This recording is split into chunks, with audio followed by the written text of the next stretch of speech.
It was one of those evenings in Cornwall when the rain seemed to whisper secrets to the earth. The kind of rain that didn't pour, but simply lingered, as if it had all the time in the world. The waves crashed against the cliffs in the distance, their rhythm steady and calming like the heartbeat of the coast. And there she was, Emily, standing at the door of a cottage she hadn't seen in years. The cottage was small, with whitewashed walls and a slate roof that glistened in the rain. It had belonged to her grandmother, a woman of quiet strength and hidden stories. Emily had inherited it, though she hadn't planned to. Life had a way of bringing her back to places she thought she'd left behind. She stepped inside, the wooden floor creaking beneath her feet. The air smelled of old books and lavender, a scent that instantly transported her to childhood summers spent here. Her grandmother's presence was everywhere. In the faded floral wallpaper, the mismatched teacups on the shelf, and the old rocking chair by the fireplace. As Emily unpacked her bags, she found a small leather-bound diary tucked away in a drawer. It was her grandmother's, its pages yellowed with age. She opened it carefully, and a single rusty key fell into her lap. Tied to the key was a note, written in her grandmother's elegant handwriting. "Find the garden, and you'll find the truth." Emily frowned. What garden? She had spent summers here as a child, but she had never heard of a garden. Curious, she walked to the window and peered outside. The rain had softened to a drizzle, and the moon cast a faint glow over the landscape. That's when she saw it, a narrow, overgrown path leading away from the cottage, disappearing into the shadows of the cliffside. Her heart quickened. Without thinking, she grabbed her coat and stepped outside. The rain kissed her face as she followed the path, her boots crunching against the gravel. The further she walked, the more the path seemed to come alive. Wildflowers brushing against her legs, ivy curling around the rocks, and the scent of damp earth filling the air. And then she saw it. A wrought iron gate, almost hidden by overgrown vines. It creaked as she pushed it open, revealing a garden that time had forgotten. The air here was different, still quiet, as if the garden existed in a world of its own. Emily stepped inside, her breath catching in her throat. The garden was wild and untamed, but there was a beauty to it, a beauty that felt alive, as if it had been waiting for her. But as she walked further, she couldn't shake the feeling that this garden held more than just flowers. It held secrets. Secrets that her grandmother had left behind, and Emily was determined to uncover them. The garden was a world unto itself. As Emily stepped further inside, she felt as though she had crossed into another time. The air was thick with the scent of wet earth and blooming flowers, and the rain fell softly, as if the sky itself was whispering secrets to the ground. She walked slowly, her fingers brushing against the overgrown plants. Wild roses climbed the stone walls, their petals glistening with raindrops. Ivy curled around an old weathered bench, and in the center of the garden stood a fountain, its surface covered in moss. The water still trickled, faint but persistent, as if refusing to give up. Emily's eyes were drawn to the bench. It was old, its wood cracked and worn, but there was something about it that felt inviting. She walked over and sat down, the rain tapping gently on the leaves above her. That's when she noticed it, a small rusted box tucked beneath the bench. Her heart skipped a beat. She reached for it, her hands trembling slightly. The box was small, its edges worn smooth by time. She opened it carefully, and inside, she found a bundle of letters, tied together with a faded ribbon. The paper was yellowed, the ink slightly smudged, but the handwriting was unmistakable. Her grandmother's. Emily untied the ribbon and unfolded the first letter. The date at the top read, June 12th, 1942. She began to read, her grandmother's, words coming to life in the quiet of the garden. "My dearest Thomas," the letter began. "The garden is in full bloom today. The roses you planted for me are more beautiful than ever. I sit here on our bench, watching the waves, and I can't help but wonder where you are. Are you safe? Are you thinking of me, as I am of you?" Emily's breath caught. Thomas. Who was Thomas? She had never heard the name before. She unfolded the next letter, her eyes scanning the words quickly. My love, it read. The war feels so far away when I'm here in the garden. It's our secret place, our sanctuary. I close my eyes and I can almost feel you beside me. Do you remember the day we planted the roses? You said they would bloom forever, just like our love. I hold on to that promise, Thomas. I hold on to it, every day. The letters went on, each one more poignant than the last. Emily read about a love that was as deep as the ocean, as enduring as the cliffs. Her grandmother and Thomas had met in the village, their connection instant and undeniable. But their love was forbidden. Her grandmother was engaged to another man, a man chosen by her family. As Emily read, she could feel the weight of her grandmother's emotions, the joy, the longing, the heartbreak. The garden had been their refuge, a place where they could be together even if only for a little while. But then the tone of the letters changed. The joy gave way to sorrow, the hope to despair. My dearest Thomas, one letter read, I received your letter today. I read it over and over until the words blurred on the page. How can this be? How can they send you away? The thought of you on the front lines so far from home fills me with a fear I cannot describe. Please, my love, promise me you'll come back. Promise me you'll return to the garden. To me, Emily's eyes filled with tears. She could feel her grandmother's pain, her desperation. She unfolded the last letter, her hands shaking. Thomas, it began. It's been months since I've heard from you. The garden feels empty without you. The roses still bloom, but their beauty feels hollow now. I come here every day hoping to find you waiting for me, but you're never there.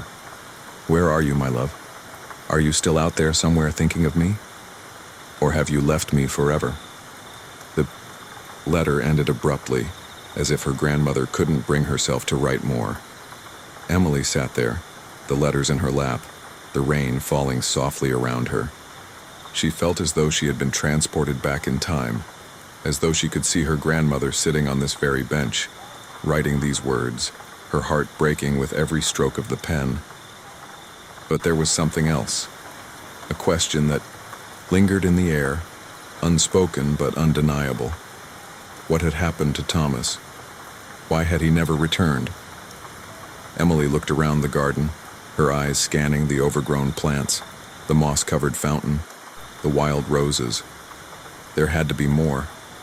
There had to be answers, and she was determined to find them. The next morning, Emily woke with a sense of purpose. The rain had stopped, but the sky was still heavy with clouds, as if holding its breath. She dressed quickly, the letters tucked safely in her bag, and set out for the village. The village was small, its cobblestone streets lined with quaint cottages and blooming flower boxes. Emily walked slowly, her eyes scanning the names on the doors. She didn't know what she was looking for, but she knew she'd recognize it when she saw it. And then, she did. At the end of a narrow lane stood a cottage unlike the others. It was smaller, more secluded, with ivy climbing its stone walls and a wooden sign hanging above the door. The sign was faded, but the words were still visible. Thomas's studio. Emily's heart raced. This was it. This had to be it. She pushed open the gate, the hinges creaking softly, and walked up the path to the door. It was unlocked, as if waiting for her. Inside, the cottage was quiet, the air thick with dust and memories.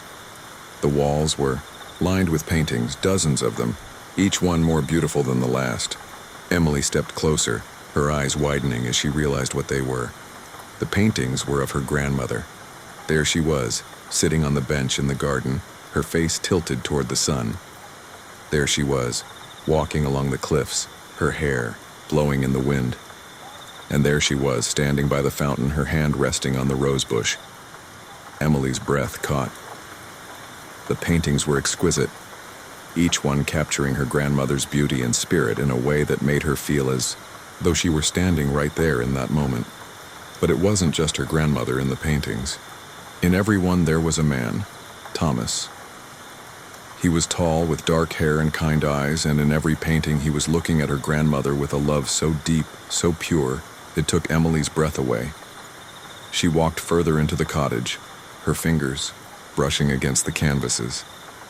In the corner of the room she found a small desk, its surface covered in sketches and notes.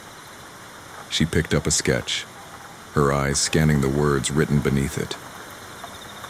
For my love, always. And then she saw it.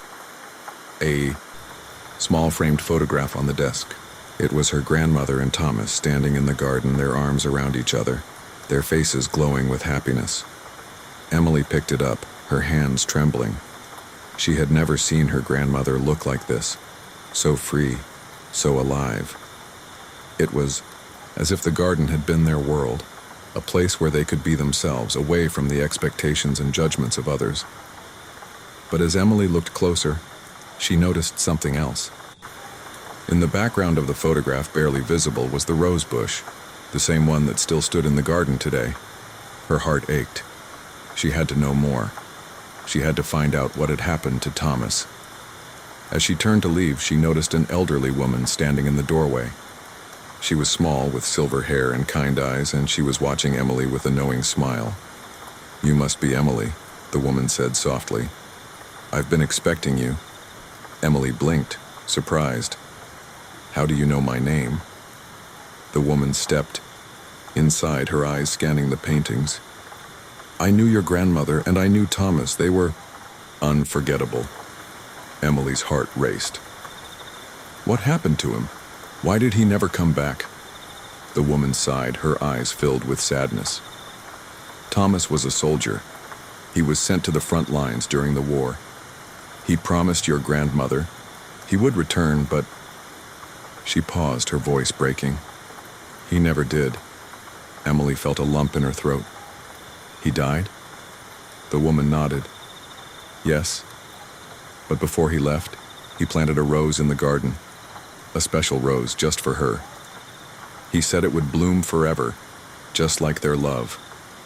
Emily's eyes filled with tears. She thought of the rose bush in the garden, still blooming after all these years. It was a symbol of their love, a love that had endured even in the face of loss. The woman reached out, placing a hand on Emily's arm. Your grandmother never stopped loving him. She came to the garden every day waiting for him, hoping he would return. But even after she knew he was gone, she kept the garden alive. It was her way of keeping his memory close. Emily wiped her tears, her heart heavy but full. She had found the truth her grandmother had wanted her to know, and now it was up to her to keep their story alive. Emily returned to the garden that evening, the letters and photograph clutched tightly in her hands. The rain had started again, but it felt different now, softer, gentler, as if the sky itself was mourning with her. She walked to the rose bush, its blooms vibrant and alive despite the years that had passed. She knelt down, her fingers brushing against the petals, and for the first time she noticed the small plaque at its base. It was weathered and faded, but the words were still clear. For my love, always. Thomas. Tears streamed down her face as she read the words. This rose, this garden, it was more than just a place. It was a testament to a love that had defied time, distance, and even death. Emily sat on the bench, the rain falling softly around her, and unfolded the letters once more. She read them aloud, her voice steady but filled with emotion. My dearest Thomas, she began, the garden is in full bloom today. The roses you planted for me are more beautiful than ever. As she read, she felt her grandmother's presence all around her. In the rustling of the leaves, the scent of the roses, the sound of the waves crashing against the cliffs. It was as if her grandmother was there with her, sharing the story, keeping the memory alive. When she finished the last letter, she sat in silence, the rain tapping gently on the leaves above her. She felt a sense of peace she hadn't felt in years. The garden had given her something she hadn't even realized she was searching for: closure, connection, and a deeper understanding of her grandmother's heart. Over the next few weeks, Emily began to restore the garden. She cleared the overgrown paths, pruned the wild roses, and planted new flowers alongside the old. It was hard work, but it felt right, as if she was honoring not just her grandmother but Thomas as well. As the garden came back to life, so did Emily. She spent her days tending to the plants, her nights reading the letters by the light of the moon. The garden became her sanctuary, just as it had been for her grandmother. One evening, as the sun set over the cliffs, Emily sat on the bench, a cup of tea in her hands.